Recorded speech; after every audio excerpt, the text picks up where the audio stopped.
Hi friends, இன்னைக்கு நம்ம வீடியோவில் என்ன பார்க்க போகிறோம் அப்படின்னா, இந்த மரவள்ளி கிழங்கு இருக்கு இல்லையா, இது நான் நேற்று நைட்டே வாங்கி வச்சுட்டேன். உடனே நம்ம இதை செய்யலை அப்படின்னா சீக்கிரமாக என்ன ஆகும் அப்படின்னா கிழங்குல பச்சை நரம்பு ஓடிடும் அப்படிம்பாங்க.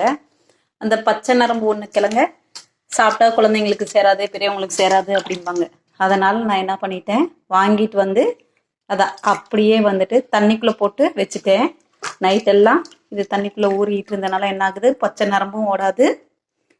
ப்ளஸ் என்ன ஒரு நல்லது அப்படின்னா, இந்த கிழங்குல இருக்க மண் எல்லாமே இப்போ ஈஸியாக ஊறி வந்துருச்சு. நமக்கு செய்யறதுக்கு ஈஸியாக இருக்கும். பாருங்க, மண்ணெல்லாம் இருக்குல்ல, இது வந்து ஈஸியாக இது பண்ணிக்கலாம். இப்போ இதை எப்படி ரிமூவ் பண்ணுறது அப்படிங்கிறத பார்க்க போகிறோம். இங்கே பாருங்க,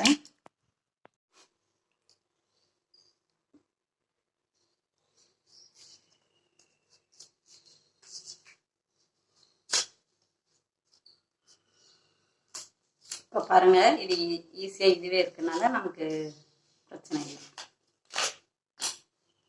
இங்கே கேப் விட்டுருக்கு இல்லையா, இதுலேயே உள்ளே விட்டு விட்டு போனீங்கன்னா ஃபுல்லாகவே இது பண்ணிக்கலாம். கத்தி வச்சு ஈஸியாக வரும்.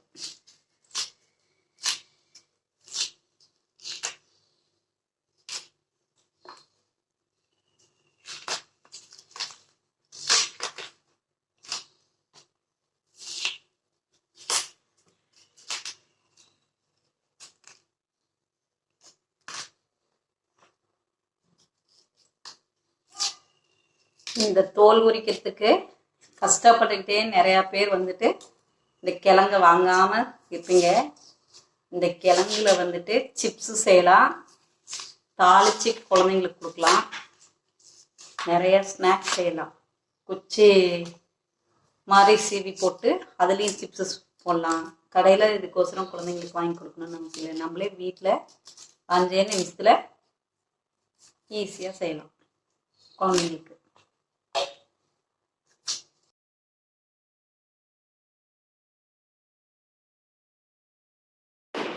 இந்த கிழங்கு என்னடா இது இவ்வளோ வாங்கிட்டு வந்துட்டோமே, நம்ம எப்படி உரிப்போம் அப்படின்னு நானும் நினச்சேன். ஆனால் தண்ணியில் ஊற வச்சு செஞ்ச உடனே சல்லு சல்லுன்னு ஒரு கோடு மட்டும் போட்டோன்னு வச்சுக்கோங்க, கத்தியில் ஒரு கீரல் போட்டோம்னா அழகாக அது டாப் டாப்பாக பேர்ந்து வந்துடும். ஈஸியாக இது பண்ணிக்கலாம். கொஞ்சம் பொறுமையாக செய்யணும், இல்லைன்னா கத்தி வந்து கையில் பட்டுரும். அதை கொஞ்சம் பார்த்துக்கோங்க. எனக்கு எப்போயுமே எங்கள் வீட்டுக்காரர் வந்து எனக்கு தோல் சீவி கொடுத்துருவாரு. இந்த டைம் வந்துட்டு நானே சீவணும் அப்படின்னு நினச்சேன். ஆனால் ஈஸியாக தான் இருக்குது. எங்கள் பாப்பா கூட கேட்டா, அம்மா இவ்வளோ கிழங்கு இருக்கே, நீங்கள் என்ன பண்ணுவீங்க இதை வச்சு அப்படின்னு சொல்லி கேட்டா. இதுலையா சிப்ஸு போடுவேன், அதில் மீதி இருக்க கிழங்க ஆட்டி வடை சுடுவேன், அதுக்கு மேலே மீதி இருந்துச்சு அப்படின்னா அதையே அப்படியே அடையா சுடுவேன், அதுவும் மீறி இருந்துச்சு அப்படின்னா தோசை ஊற்றுவேன் அப்படின்னு. அம்மா என்னம்மா இவ்வளோ டிஷ் சொல்கிறீங்க, அப்போ சாயங்காலம் நான் ஸ்கூல்லேருந்து வந்தால் எனக்கு இது எல்லாமே செஞ்சு வைப்பீங்களா அப்படின்னு சொல்லி கேட்டா. ஐயோப்பா சாமி, நீ முன்ன ஸ்கூலுக்கு கிளம்பு, நீ கிளம்புனா தான் எனக்கு வேலையே எனக்கு ஆரம்பிக்கும் அப்படின்னு சொல்லி நான் சொன்னேன். அவள் உடனே சிரிச்சுக்கிட்டு, சரி சரி நீங்கள் என்ன சாயங்காலம் வரப்போ என்னென்ன செய்கிறீங்கன்னு சொல்லி நானும் பார்க்குறேன் அப்படின்ட்டு போனா. சரி சரி பாப்பாவும் ஸ்கூலுக்கு போயிட்டா, நம்ம வந்து இனிமேல் வேலையை பார்ப்போம் அப்படின்னு சொல்லிட்டு நானும் வந்துட்டு கேர்ஃபுல்லாக கட் பண்ணி எடுக்கணும் அப்படிங்கிறதுக்கோசரம் வேலையை வேகமாக செய்யலான்னு சொல்லி ஆரம்பித்து வேகமாக இது பண்ணேன். அடுத்து எல்லா கிழங்கும் இது பண்ணிட்டேன். அடுத்து அப்படியே ஒவ்வொன்றும் அதுலேயே அந்த தண்ணியிலே வந்து கழுவி எடுத்து வச்சுக்கிட்டேன். அப்பாடா, எல்லா கிழங்கும் உரிச்சிட்டேன். இன்னும் ஒரு 2-3 கிழங்கு தான் இருக்குன்னு ஒரு நிம்மதி பெருமூச்சு விட்டுக்கிட்டேன். 10 நிமிஷத்தில் 10 கிலோ கிழங்குனாலும் தோல் ஈஸியாக உரிக்கிறத பார்த்தோம். இப்போ இந்த தோலை என்ன பண்ண போகிறோம் அப்படின்னு தானே பார்க்குறீங்க. இது அப்படியே ஒரு கேரி பேக்கில் போட்டு வச்சு எங்கள் பால்கார் வருவார், அவர் கையில் கொடுத்து மாட்டுக்கு போட்டுருவோம். தோல் எல்லாத்தையும் எடுத்து சுத்தம் பண்ணியாச்சு. இப்போ என்ன பண்ண போகிறோம் அப்படின்னா, கிழங்க மறுபடியும் ஒரு டைமு புளிக்க வைக்க போகிறோம்.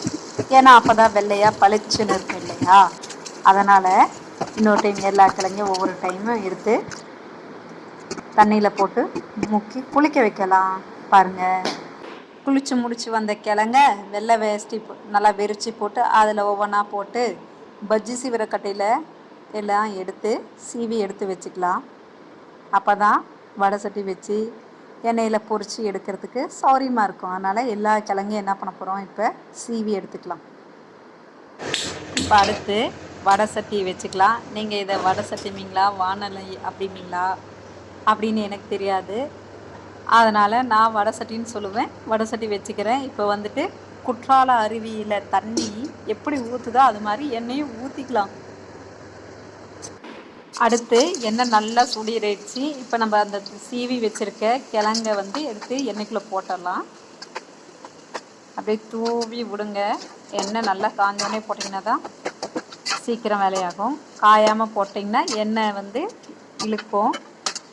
எண்ணெய் இல்லாமல் இருக்கணும். அதுக்கப்புறம் இப்படி பண்ணுங்கள். அதுக்கப்புறம் ஒரு மைக்கோதி வச்சு கலரி விடுங்க, ஒன்றோட ஒன்று ஒட்டாத மாதிரி. அடுத்து இந்த பக்கம் 4 திருப்பு, அந்த பக்கம் 4 திருப்பு எடுத்து எண்ணெய் வடிச்சிட்டு அடுத்த ரவுண்டு போட ஆரம்பிச்சிடலாம். அப்படியே போட்டு எல்லாத்தையும் எடுத்து வச்சுக்கலாம். அடுத்து மிளகாத்தூள், உப்பு ரெண்டும் உங்களுக்கு தேவையான அளவு போட்டு கலக்கி சிப்ஸ் மேலே தூவி ரெடி பண்ணியாச்சு. இப்போ மரவள்ளிக்கிழங்கு சிப்ஸு ரெடி.